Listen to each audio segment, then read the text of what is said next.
much for a story that fits beautifully in with what the theme is this morning. It just reminded me of a story for myself, actually. When I was about 15 years old, I, along with a friend of mine, and I was attending a state school at the time, my friend was a non-Adventist, and we went along to the local supermarket to see whether or not we could get part-time jobs. And at the time it was a Thursday night and a Saturday morning.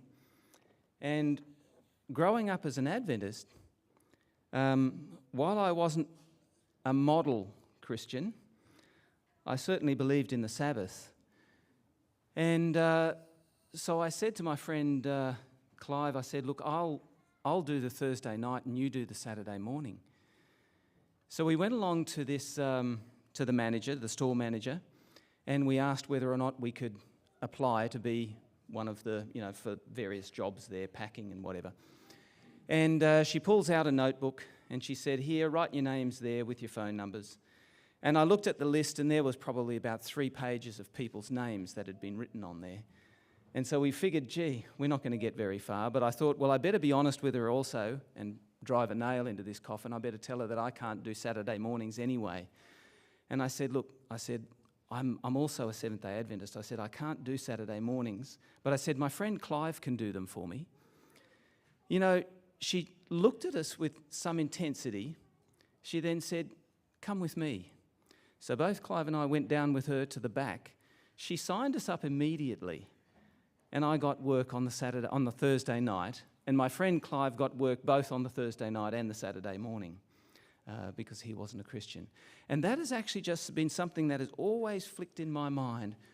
Can I trust God with things that I have no control over whatsoever? And it's absolutely true. And it's interesting, particularly with our lives as we go on at the moment, we're drawing on some of that experience because as Rod was alluding to, some things have changed in recent times, things that we didn't expect. And it has put us in a place where trust is pretty much the only thing we have. Now, I don't know about you, but do you think that you can trust in things more than you did before? When you look at some of the communities that you've got around you, is there more that you can trust in, or is there potentially less? Now, there's a certain amount of funds that we have, and we have it on investment at the moment. We would much prefer to have it in property. But we don't. And there has been a number of times when, even living up here for the last couple of years before moving, we were actually visiting many properties, putting in offers on a couple, always seemed to sort of somehow not come up with the goods, either because somebody comes in, even when we're offering the price that they're asking, somebody comes in and gazumps us with 40,000 more or something. But then in other cases, it just didn't seem right, and so we never did. Now, given the volatility of the current markets, we may lose everything we have. And we've said to ourselves, well, we're putting it in God's hands. It is His business, isn't it? It absolutely is. So I wanted to give a little bit of a talk on trust, mostly because that's been on my mind a lot. Now, as I mentioned, we've got a temporary position at the moment where we're finishing off some of the research grants that we had already. And when that is finished, we don't know where we're going. What we do know is we were trying to get the university to be more enthusiastic about particularly opening a lifestyle medicine centre, lifestyle medicine and research centre there on campus. And unfortunately, while the Vice-Chancellor is enthusiastic, he can't get anybody else who's enthusiastic enough to fund and provide funds. So we had prayed before that meeting, that was about 2 weeks ago, and we'd prayed that at least we would get a clear indication whether or not we would be staying or going. Well, the clear indication was, while they loved us, we're going. So we don't know what it's going to look like, but I am excited about what the future will look like. Now, as was mentioned in the children's story, sometimes difficult things come to us so that we actually get to learn some things. And it wouldn't be far from the truth to suggest that my wife may have a little list as to where I'm not entirely perfect. I said a little list. She's laughing. It may have been a long list. So there are some difficulties that help to... I've got my clicker with me. Let me see if it goes. Okay.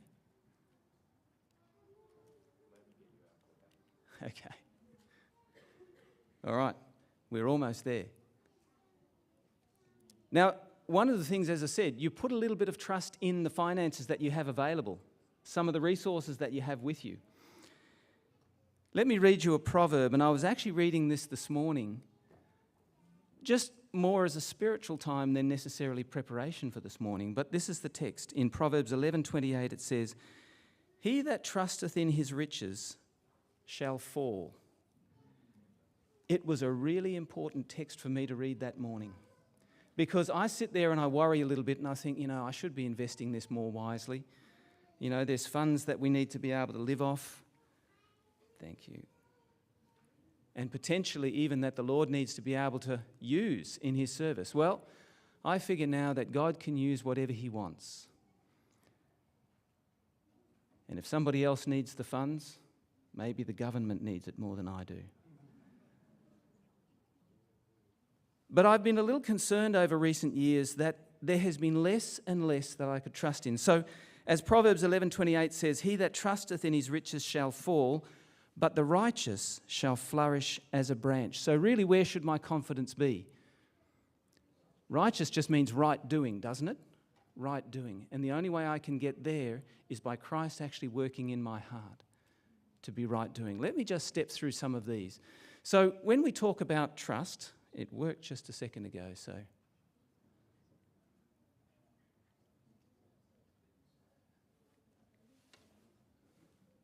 There we go, that worked. I'll keep doing it that way. Okay, so a couple of things about trust. So just so that you know, we all need to trust people. So trust, essential for building strong relationships. You can't have it without trust, can you? So we really need that. Fosterers, cooperation. You can tell that you guys trust each other because lots of projects that you build and working together, and you can trust each other to support each other. Didn't work that time. Okay. It enables individuals to rely on each other, collaborate effectively, feel safe, secure.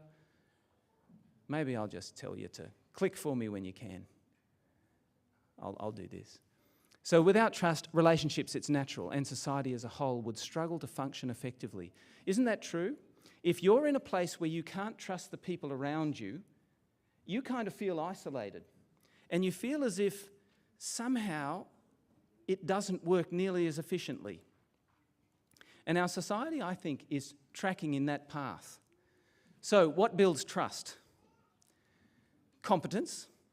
Now, if I'm trusting you for something or asking you to do something, I want to know that you can do it, right? Now, I'm going to touch a little bit on how competent God is as we come a little bit later on. And it's something that I think we often don't appreciate. I'm going to come to you from the point of view of particularly a clinical biochemist. That's where I love to work. But it's an area that most of you don't get to see. And yet I get to see it a lot. So we'll have a look at that a little bit later on. Integrity, you want to know that, what does it mean by integrity? It means that you've got somebody who is doing it consistently, honestly. Love it. Okay. Beautiful.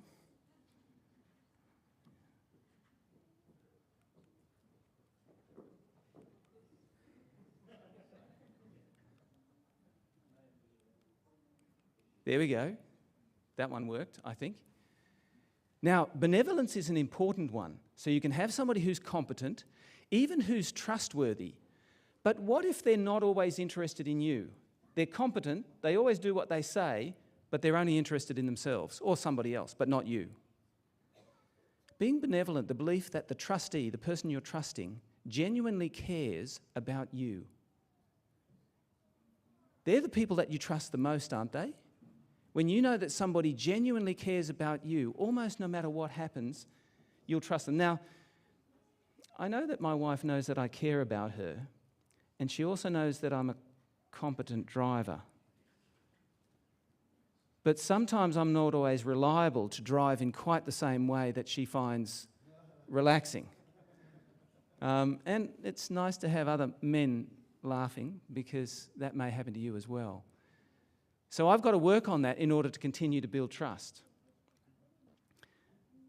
And I trust the guys at the back, that's it. Reliability and predictability, can you actually rely on them? Will they always do what you're asking them to do? This may be a longer sermon, not from my fault. Okay, so basically the question is, a couple of things that we've got in our community, which I thought we used to have a lot more trust in. Trusting in the media. Now, if you can see where Australia is, I've just highlighted it there. It's only down around about 30%, a bit less, 27% I think, is Australians actually trust the media. And I'm surprised that so many of them do. You'll see some up the top end is India, and I'm not sure why they would trust the media there. But we have actually decreased in our trust to media, and there's a couple of good reasons why. Have you ever come across that term? What's fascinating is that we have been told a lot of things through the media which once upon a time we could trust, but now it gets very difficult for us because there may be some other motivations. You can also set up your own fake news. You've got ChatGPT that can just about do anything. Has anybody tried it? Fake news? Certainly lots of things that you can do on it, and it would be very hard to tell if you do it right. I've often thought to myself, if I were not a Christian, if I had not chosen the path of Christ, the path of truth, there's an awful lot of ways I could make money from people. You know, they could trust you. You could rip them off blind. I could explain things to them which was completely untrue but would sound very, very true. And I see it happening all of the time on both the far left and the far right. Fake news. And of course, President Lincoln of the USA from 1861 made this comment. He said, "Don't believe everything you read on the internet just because there's a picture with a quote next to it." Fairly foresight, a lot of foresight for him, I would imagine. And I think it's true. There's a lot of things, particularly the media, that we get access to now and we're flicking through all of the time. So we can't necessarily trust what we read. We can't trust what's coming through and people are telling us it's authoritative. It's amazing what people flick up with the little ads. You know, they call it the clickbait, and little ads that come up. And they tell you that, you know, this is an amazing thing, that this amazing scientist, sometimes from Australia, sometimes from elsewhere, has come up with a solution for how you can actually, anything from growing hair to sleeping so much better and all that. And it's mostly rubbish. But they only have to sell it to a few 100,000 people and they've made themselves a couple of $1 million.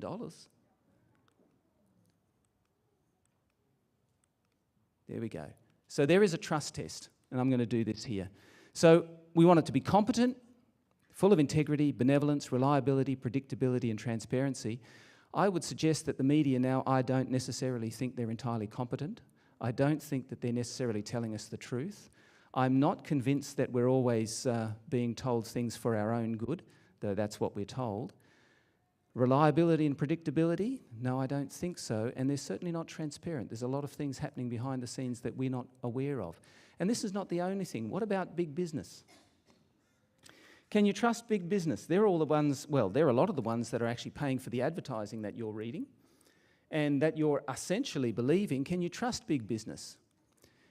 It's interesting, these are just a couple of examples, but fairly recent ones. Qantas sold tickets for over 8,600 flights that had already been cancelled. Now, the ACCC has got them to make a settlement, so there's some changes there, but they were happy to sell those because they were making money as they did. Harvey Norman sold extended warranties.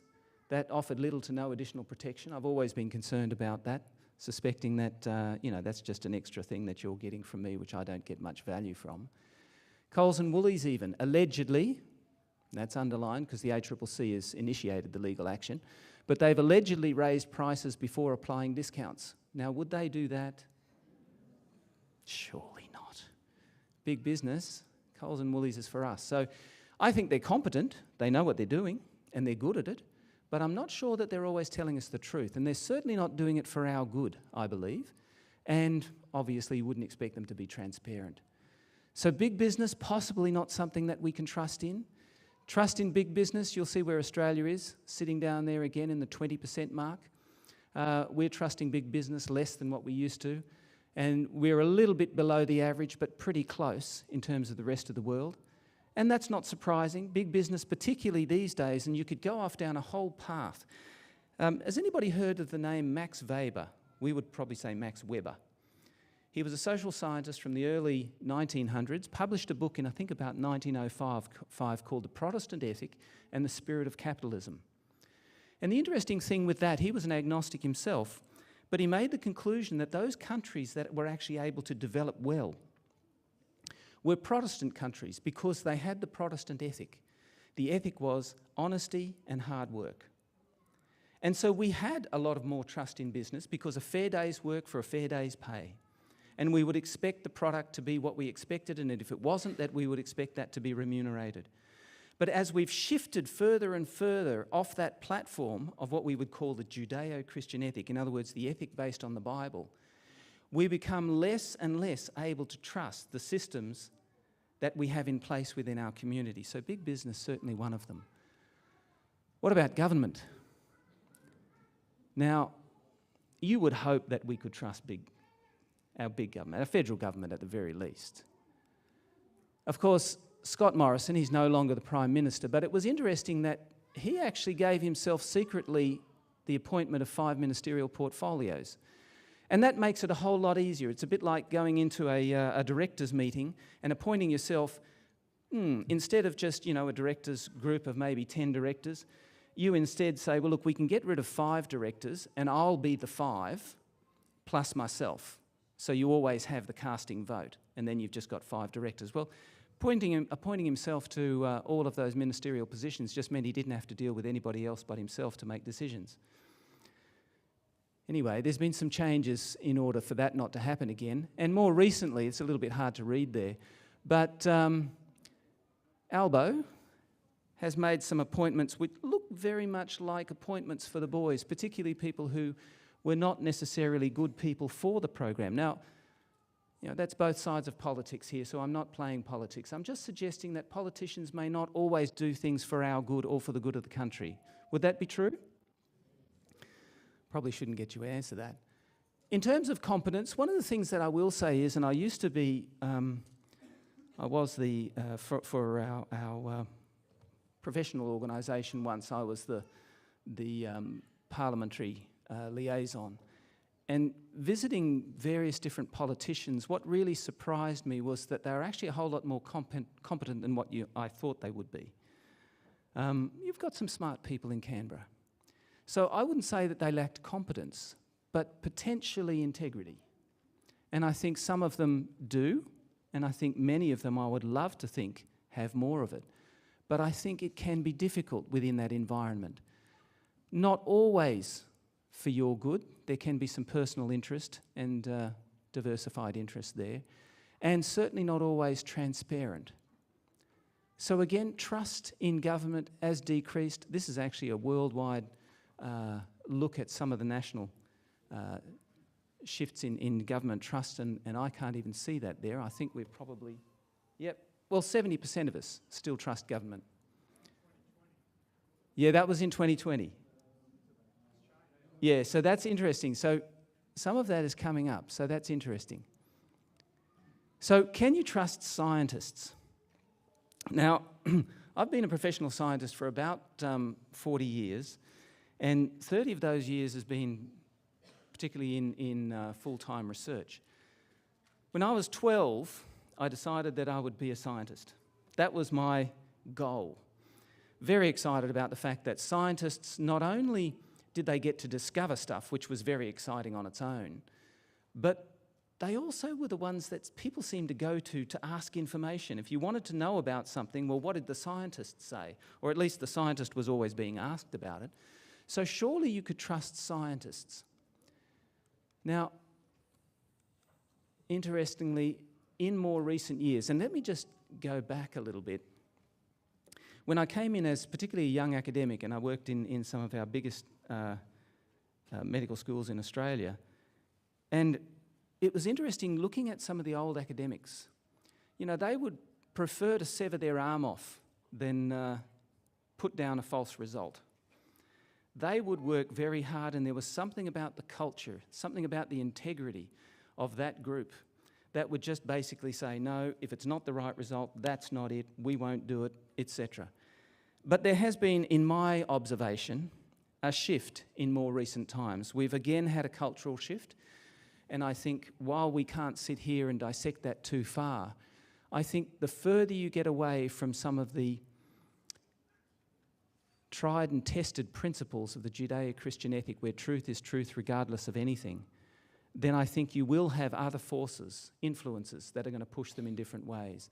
So can you buy scientists' opinion? Now, one of the things that I used to do was go to a conference in the US each year in an area which we weren't necessarily studying ageing, but part of the work that we were doing had a significant influence in it.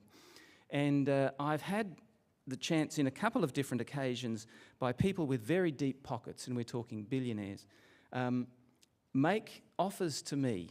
One of them was to come over. I would have had to been in the US for about 2 weeks, and they would have given me the opportunity. They would have made all of the TV and radio presentations. I would have just had to go around there. In fact, I think it was only for a week. And they would have paid me around about 60,000 Australian just for that week, plus expenses, in order to just get on the TV and radio and tell good things about a particular product based on some of the research that we were doing. Now, I wouldn't have had to outright lie. I would have just had to use the scientist persona and credentials to say, just point you a little bit further down the path than what would have been accurate. And you would have thought to yourself, well, that's not so bad.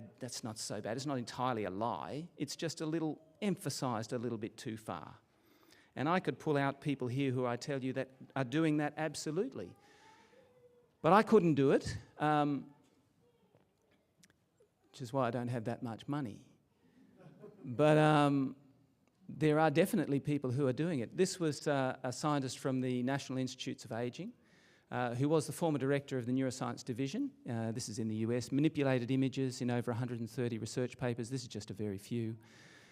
This is an Australian, University of Western Australia, federal court judge, lacking scientific independence and credibility was what he said. The judge found that this particular scientist provided untruthful evidence in a case involving the environmental impact of Barossa LNG project. Well, I wonder why he did that. It's interesting, universities would only give particular credit to research funds that were coming from what we would consider an unattached source, like what we would call the Australian Research Council or the National Health and Medical Research Council. And you would get certain points as an academic for getting grants from those major bodies. Over 15 years ago now, that has changed so that you get just as much credit for getting money that's coming through from industry as what you get from coming through from those major research bodies. And unfortunately, while that means that more money flows into the university, was that intended? Of course it was. Universities got more money. But unfortunately, what it also means is, as a colleague of mine said, who has received funding from the meat and livestock industry for a long time, never have to write another research grant again. Because basically all they have to do is churn out papers that are positive for the meat and livestock industry, gets out into journals, and there's different ways in which you can write these things, so they never have to worry about it. It has crept in. And this last one, University of New South Wales, delayed misconduct investigation. Now this is a little bit more on a personal level, because I have been personally involved with this, not necessarily as the direct target, but more indirectly. And I know very closely the person who is being targeted with this particular one. They could find nothing wrong, and yet they kept that person suspended, very young, brilliant scientist. Not that I'm harping on anything, but he was one of only 2 people that weren't vaccinated in his department. Interesting. So in terms of integrity, benevolence, transparency, I think we've got to question some of those. And even competence in some cases. So, yep, absolutely. Scientists, certainly our confidence in scientists has dipped, although some are suggesting now that it's going back up from a recent paper from Nature. though can we trust it? Health professionals, same sort of thing. Australians, we've had a lot of, we've trusted our health professionals. And so we should. We've done a lot of good things over many years. But what was interesting is that in recent times, certainly since 2021, we've had a significant decrease in our trust within the health community and what they're saying. So the decrease in government, scientific, medical expertise is at least partly due to mistakes made through the global health crisis. And I bring this not so much that I think that there is anything more that we need to talk about it specifically in regard to it, but more in relation to what do we do if something like this happens again in the future. It would have been so good had we had more of this discussion, I think. So in terms of, interestingly, 3 drugs were recommended. It was interesting we were told during the time safe and effective.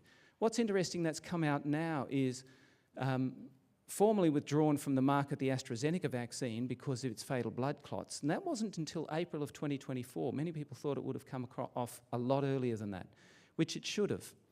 And interestingly enough, only recently, June 2025, we've actually had the potential harms in adolescents for any vaccines actually coming off. So COVID-19, according to now the Australian Immunisation Handbook, says children and infants, so adolescents, anybody less than 18, it's no longer recommended that they get the vaccine. And interestingly enough, that would have been something obvious because they're saying that extremely low in terms of getting severe illness. But that was known very early because adolescents and children don't actually express the receptor that the COVID-19 virus actually attaches to, so their risk of severe infection is significantly lower. That was known right from the beginning. Interesting. But that's nothing new because there's a wide range of drugs over many years that have been listened to. You mean thalidomide, back from the 60s and 70s, sibutramine, an appetite suppressant, navazodone, antidepressant, rifecoxib, there's a lot of heart issues there, rimonabant, again, another anti-obesity one. I do wonder what's going to happen to our current major exciting anti-obesity drug. But certainly integrity is not there, benevolence is not there. The drugs that are being produced by the companies that are producing them is not being done for your good as much as they're being done for shareholders. And they have a responsibility. They've got a responsibility to sell at all costs in order to pay money back to the shareholder.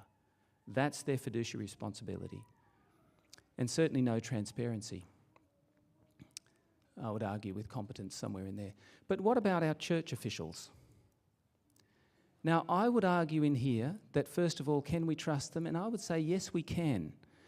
When they're actively allowing the Holy Spirit to govern their motivations and skills to be used as instruments of God. Would you agree? Absolutely. And we should be supporting them because it's a difficult job to be a leader.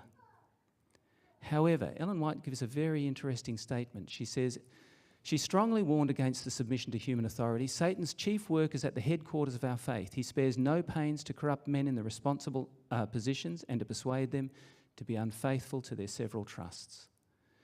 So we still have to be vigilant, loving, but vigilant. And it's interesting that, now this was just a capture from breaking news. Ted Wilson apologised to all SDAs for the immunisation statement 2015.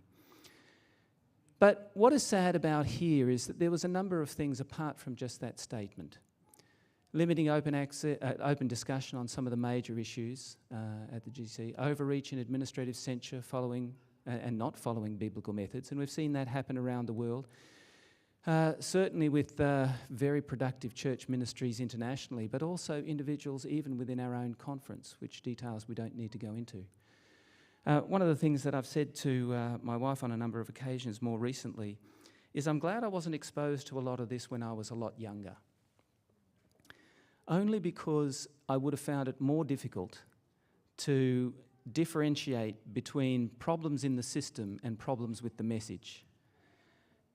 Is the message spot on? Absolutely 100%. Unfortunately, we, as God's people and as God's church, both administratively and those in the laity, we're not perfect, and so we make mistakes. And you may be upset with me sometimes. I probably will never be upset with you because I'm very, very patient. But, you know, it's good to know that God will bring us to the end. So do you trust yourself? Now, one of the interesting things is we've got a lot of positive psychology that's pushed. Trust yourself. That's the only thing. And there's some things you've got to trust yourself too, or at least, as a friend of mine said, feel the fear and do it anyway. And it's true if you're doing the right thing, but make sure you know you're doing the right thing. Proverbs 28:26 says, "He who trusts in his own heart is a fool, but whoever walks wisely will be delivered." Pretty key, isn't it? So how do we walk wisely? Well, that's where we're going. Don't put your trust in princes, nor in the Son of Man, in whom there is no help. Stop trusting in mere humans. Who has but breath in his nostrils? Why hold them in esteem? And we do hold them far too much in esteem. We should always give honour where honour is due. Is that correct? We should. But it doesn't mean that we hold them up as any kind of idol. And yet we're encouraged within our community to have idols of different human beings for different reasons. Thus said the Lord, "Cursed is the man who trusts in man and makes flesh his strength, whose heart departs from the Lord." It's better to take refuge in the Lord than to trust in humans. It's better to take refuge in the Lord than to trust in princes. That's our politics. But then you've got to ask yourself this question, can God be trusted? Now, for some of us, we've got kind of a reasonable history where we can look back and go, yeah, God can be trusted. And I do believe he builds us up to trust. He doesn't just throw us into the burning fiery furnace. There's opportunity. But is God competent? In other words, is God bright enough? I remember when I was a teenager, 13-year-old, and I did have the opinion of God, so I'd already decided I was going to be a scientist by then. But I knew God must be a great theologian. But I didn't expect that he was particularly good at science. Because you never hear of anybody talking about science from the front. Basically, it's pretty much all theology and maybe a bit of psychology. But I didn't really think he was much of a scientist. Well, guess what? He made everything. He knows what he's doing. Is he honest and fair? We'll look at that. Is he benevolent? Does he do it for you? Is he reliable? And does he give us open and honest communication? So if I just get Martin to play that video. When this video is playing, I want you just to think about the fact that none of this is requiring, this is all pre-programmed, pre-planned. And when you look at and think about that, you'll start off with a single cell, and if at some stage we can even, I can talk you through it. Here we go. Yeah, so just have a look at this. It only goes for a couple of minutes.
Is that amazing?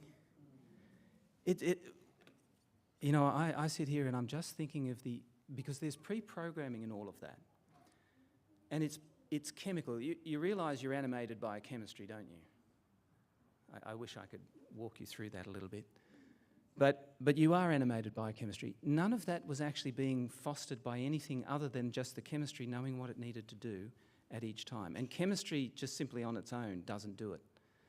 It's actually all pre-programmed as to how all of that works. The level of complexity is just so beyond our capacity to understand. There's nothing that comes even close. Nothing that comes close. And one of the things that you probably didn't realise, of course, as the baby's developing, think about the fact that you've got to get, when the bones develop, they've got to develop with little grooves in them and little holes in the right kind of places so that you can actually feed the blood vessels through, like the arteries and the veins, and the nerves through at the same time, so it's growing out, so it actually connects up everything. And even once the baby is born, you have all of that where you've got to swap over now the fetal hemoglobin to the adult hemoglobin so that, the baby can actually get... Anyway, I could go on for hours. It's just way beyond. So we've gone from that little embryo, that first egg, which then divided somewhere between 8 and 16, and then which of those cells decided, I'm going to become the nervous system, I'm going to become part of the liver, I'm going to become part of the brain. How did all that happen? Think about it. Sorry? Yeah, that's right. Yeah, and we've got AI, but it's absolutely nowhere near the brilliance. Nowhere near the brilliance. I mean, I've used AI a few times more conveniently, and it makes so many mistakes. The best way to tell whether somebody's actually done something technical using AI is to look for the mistakes. And I'm sure it will get better, but this is just, it's beyond believable. For you created my inmost being, you knit me together in my mother's womb. That's God saying, I did it. And he's doing it so simply and so humbly. Yeah, I made that. I put you together. That's the God that we trust. Now, that's a few of the major biochemical pathways, and I just wanted to show you that's only a two-dimensional representation of some of the very basic stuff. And the body is way, way, way beyond that. I'll get off that. Displays extremely high levels of layered and branched logic, extremely fine control of dynamically modulated machinery. I could show you just in terms of some of the molecules that dock onto some of the enzymes and how they shift just very subtly and how... No, I'll just remain speechless. The level of integrated complexity is not explainable by any current mechanism or theory. And I just have to throw this in here. Probably not appropriate now that it's after 12, but I'll do it quickly if this will actually click over. There we go. Making the first protein, let's just say we take salivary amylase. You bite into a slice of bread. That's one of the things that gets activated. Just that one protein. It's an amylase, it's an enzyme, 496 amino acids, 20 possible amino acids to choose from. I'm going to do this real quick. The probability is 1 in 20 to the 496 to get it by chance. There's only 1 in 10 to the 82 molecules in the known universe. You are beyond what is the probabilistic resources of the universe. You couldn't even get one enzyme. Don't sit there and tell me that you could get a whole sequence and series. And this is not a talk on this, so I'm not going to take too much further, but I thought I'd throw in the opportunity. You didn't get here by chance. Absolutely impossible, and there is no credible scientist who really understands, and I know they throw it back the other way, but there isn't. If they sat, and I've often thought, I'd love to be sitting in maybe a collapsed mine shaft or something with some of the most outspoken atheists, where we both know we're going to die, and just to have that discussion. Because I know that my Redeemer liveth, and it will be an opportunity for them to be at least come true for themselves. If they're a scientist and they know this kind of stuff, there is no way that they can think that the evolutionary process can get them to where they are today. You have to suspend reason. Anyway, speaks of a designer, incredible intelligence and forethought. Is God competent? Absolutely competent. Nothing takes him by surprise, and he understands complexity, so he understands you and I. So for since the creation of the world, God's invisible qualities, his eternal power and divine nature have been clearly seen, being understood from what has been made, so that people are without excuse. Every single scientist in the life sciences is without excuse. Is he honest? Lying lips are an abomination to the Lord, but those who trust truthfully are his delight. That's his central theme. In the hope of eternal life with God, who cannot lie, Paul says to Titus. And John 14:6, Jesus said to him, I am the way, the truth, and the life. I am the truth. There is no lie there. God will not lie. God is honest and truthful. Is God benevolent? There's really only one text that can, well, you could go to many texts, but this is all that's needed. For God so loved the world that he gave his only Son, that whoever believes in him should not perish but have everlasting life. You know, when God died, and again as a 13-year-old, that must have been a very pivotal year for me, but I remember thinking, well, it wasn't that much. Okay, he had to go on the cross and there was a few things that he had to suffer, but he knew that he was going to rise by Sunday. So was it that bad? You know, I mean, you know, he could save the world by doing that. It was, you know. The thing is, it is way beyond that, because we have the God of the universe who has forever become human. We don't know what that means. We don't know what that means. But God did it because he cared for you and he cared for me. God didn't do it for himself. And is God reliable? Yep, the steadfast love of God never ceases. His mercies never come to an end. They are new every morning. If we are faithless, he remains faithful, or he cannot deny himself. God is reliable. And there's the story of George Muller. Many of you will have heard of him, but he was born in the in the later 1800s, and he was actually born a German, but moved to Britain. And he was concerned about all of the orphan children that were in Bristol at the time. And so he thought, I need to do something about these guys. So he decided that he was being called to set up orphanages. He had no money. Now, that was one of his first orphanages. He ended up housing something like 10,000 children at the time. And he made one promise. He said that he would never ask anybody for money. He would just simply pray for it. And one famous example is that 300 children in this one particular orphanage. And the house mistress came to him in the morning and said, look, all the children have been dressed. They're sitting at the table, but we have no food. He said, well, he got them all together and prayed over the food for a blessing on the food that they were about to eat. There was none. There was a knock at the door, and it was the baker. And the baker said to him, Mr. Muller, he says, I'm sorry, but he says, I was woken up at 2 o'clock this morning and I just thought that I had to bake you some bread. So he brought in all the bread for the children. And as they were dealing out the bread, the milkman, his cart broke down out the front. And he said, look, my milk is going to spoil. He said, can you use the milk? And they said, well, we sure could. So everybody got their milk and they got their bread for the morning. They had their breakfast. Now, some will ask, why did God do it that way? Why didn't he do it earlier? Well, there would be many times when, of course, they didn't have to have exactly that. It wasn't every morning that they prayed for breakfast and it came in that kind of way. There were many times when, of course, they had enough food that would go on for months, etc. But as George Muller himself said, he said, when it is done by human effort, or looks like it is being done by human effort, then God doesn't get the credit. So there are times when we need to realise that God really is in control, and that is when it's totally out of our control. Does that make sense? He doesn't always put us there, but he does put us there often enough so that we can just recognise it's okay. So is God an honest and open communicator? Well, we'll do this fairly quickly. I think he is. He tells us a lot. Jesus described in Genesis 1:1 as the Word, and that is God revealing himself through his word. And it doesn't gloss over the human flaws of many of its main characters, in fact, all of its main characters. And we could say for each one, whether it's Abraham, Jacob, Moses, David. And God has also given us an insight into the future. We talked about the message that this church was given, 3 angels' messages, prophetically. If there is a time when it is fit perfectly with where we are now, it is now. Historically, we have a job to do to let others know.